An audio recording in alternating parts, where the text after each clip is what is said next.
Muito bem, minha gente, vamos lá então, vamos ainda comentando sobre o jogo do Vasco da Gama com o Atlético Paranaense, o jogo de ontem à noite em São Januário.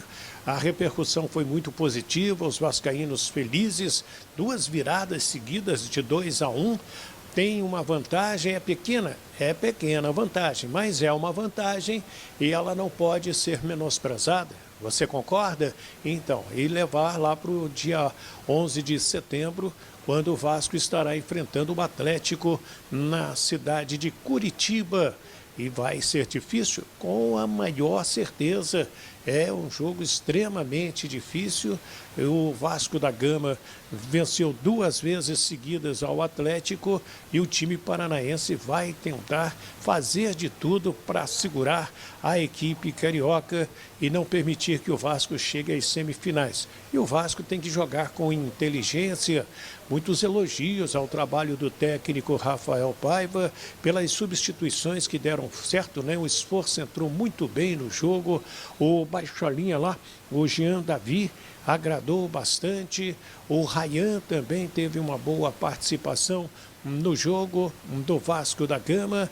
E o Puma Rodrigues falou do gol que marcou, um gol muito importante que naquele momento dava o empate ao Vasco da Gama. Sí, fue una jugada que eu faço muito quando a bola está afuera, eu entro dentro na área para finalizar. La bola ficou después que Ryan baja de peito, entonces fue una bola que quise chutar en ese canto, pero salió de encima y fue un golazo, así que la verdad que muito feliz por o time que virou o jogo. Mas você não marcava há algum tempo aqui com a camisa do Vasco, né? Tava com saudade, saiu no momento certo, você acha? Sí, eu acho que sí, un jogo muito importante, un jogo Copa do Brasil que a gente tem muito entusiasmo com isso. Ainda faltam 90 minutos, pero importante. Tava com saudade de marcar? Estava um pouquinho, o último gol, hacía muito tempo, assim que sim.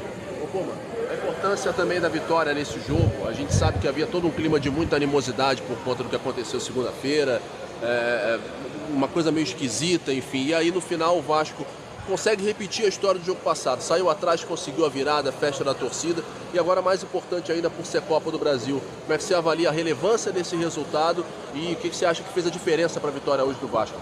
Não, isso é muito importante, o time está sacando algo de dentro que é muito importante para virar o jogo, já vem acontecendo há vários jogos que a gente vem virando, não pode acontecer mais porque tem um momento que não vai dar para virar o jogo, mas bueno, a gente tem que trabalhar, tem que melhorar, tem que fazer que não tomar o gol tão temprano ou no primeiro tempo, para depois sair o segundo tempo e jogar com vontade como jogamos. Creo que é muito importante a gente também que acompanha o jogo todo para virar.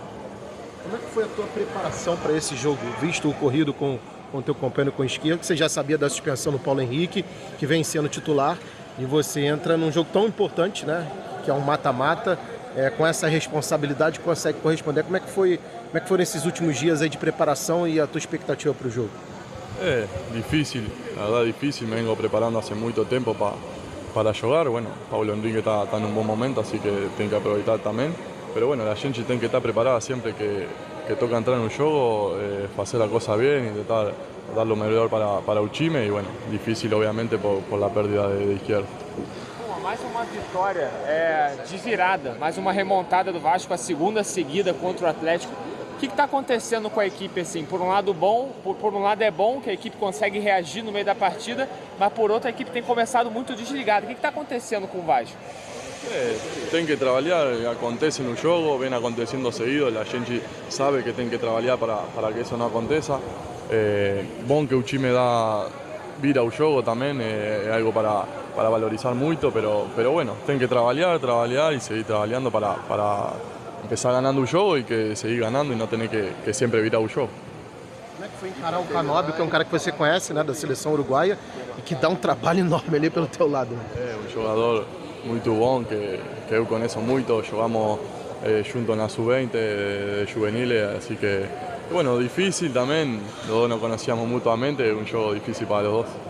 Aí então o Puma Rodrigues, ele é o reserva, o titular é o Paulo Henrique, que volta ao time no jogo de domingo contra o Vitória, 18h30, lá no Barradão. Paulo Henrique, ele é mais completo, ele defende melhor, ele ataca bem, também. E qual a sua opinião?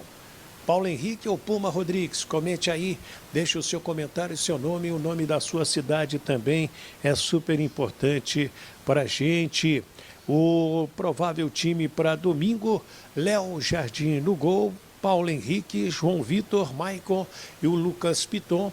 Aí vem Hugo Moura, no meio campo Matheus Carvalho, Dimitri Payet. Na frente temos então o Emerson Rodrigues e mais o Verrete e o Ryan.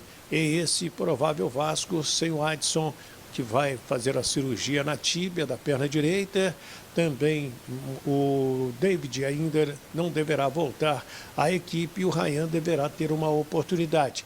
Ele que na segunda-feira se apresenta à seleção brasileira do técnico Ramon Menezes, a sub-20. A seleção vai fazer 2 jogos em São Januário contra o México. São jogos preparatórios nos dias 5 e 8 de setembro. Repito, os jogos serão em São Januário. E o Brasil se prepara para o Sul-Americana do Peru em janeiro de 25. O Ryan foi convocado, então, para a seleção sub-20 do Brasil. Qual é a sua opinião? O que você acha do Ryan? É essa joia mesmo? Você concorda? Comente aí, é importantíssimo o seu comentário. Uma rodada importante, o Vasco abre a rodada no G8. Precisa vencer para se manter nesse G8. E Botafogo e Fortaleza, 21 horas neste sábado, Newton Santos, vale a liderança do Brasileirão. O Fortaleza tem 48 pontos e o Botafogo tem 47. O Bota terá as voltas aí do Savarino, do Matheus Ponte, do Alexander Barbosa, e o Cuiabano é a dúvida. No Fortaleza, o time vem forte no ataque com Pikachu, com o Breno Lopes e o Lucero também. No domingo tem Corinthians e Flamengo às 4, lá em São Paulo. De La Cruz para de 2 a 3 semanas. Michael, 2 meses para a recuperação de lesões, os 2 lesionados, E o Pedro, o atacante, é quem volta, ele que está convocado para a seleção brasileira. Vai se apresentar ao técnico Dorival Júnior, segunda, lá em Curitiba. Isso aí, torcedor. Essas aí são as notícias do Vasco da Gama. Ficamos por aqui com mais esse vídeo. Se você ainda não é inscrito, se inscreva no canal, ative as notificações, deixa seu like, compartilhe esse vídeo aí também. O Vasco precisa vencer essa partida, porque caso não vença pelo Brasileirão, e 3 clubes que estão abaixo dele podem ultrapassar o Vasco e o Vasco cair para 11º na colocação do Brasileiro, que é Atlético Mineiro, Atlético Paranaense e Internacional. Se esses clubes vencerem suas partidas nesta rodada e o Vasco não conseguir vencer, sair derrotado no estádio Barradão, o Vasco cairá 3 posições na tabela. E já se o Vasco conquistar essa vitória fora de casa, o Vasco se aproxima um pouco ali do Cruzeiro, torcer para o Cruzeiro perder, já que o Cruzeiro tem 38 pontos, o Vasco tem só 31. O Vasco diminui ali, chegando a 34, ficando próximo ao Cruzeiro, O Vasco precisa tirar uma diferença grande ali para sonhar com o G6, e conseguir aí uma vaga para a Libertadores, Deixa até os torcedores um pouco animados. Então é muito importante o Vasco vencer fora de casa neste domingo.